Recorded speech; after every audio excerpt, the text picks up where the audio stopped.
วันนี้ก็เหมือนวันที่ผ่านมาสงสารสุดพันละนานคิดมาอยากฆ่าตัวตายเจ็บเหลือจะทนหน้ามุนน้องมาจากไปปล่อยให้น้ำตาอายไหลคิดไปหัวใจจะบ้า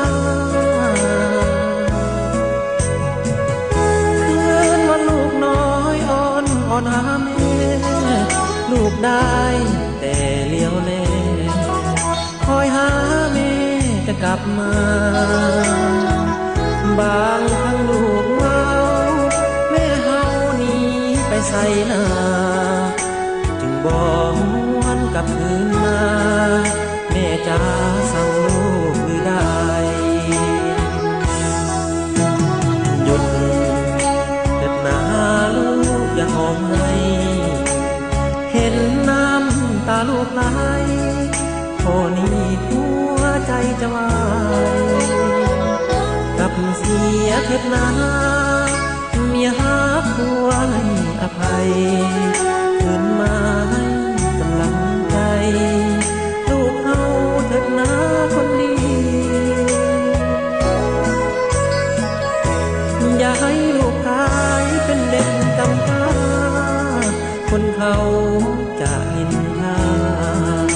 ให้ลูกมองในดีอ้ายนี้จะคอยวันกับพ้องคนดีลูกเขาคงซื่นสีวีที่เห็นแม่นั้นกลับมา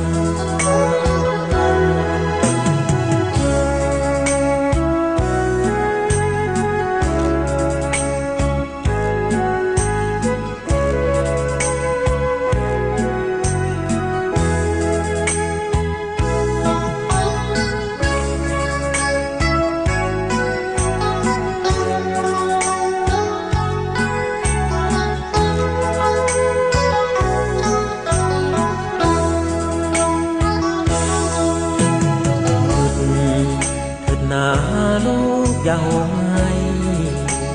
เห็นน้ำตาลูกไหลพ่อนี้หัวใจจะวายกับเสียเถิดนาเมียหาผัวให้อภัยคืนมาให้กำลังใจลูกเฮาเถิดนาคนดีอย่าให้ลูกกลายเป็นเด็กกำพร้าคนเขาจะนินทาให้ลูกมองในดีอ้ายนี้จะคอย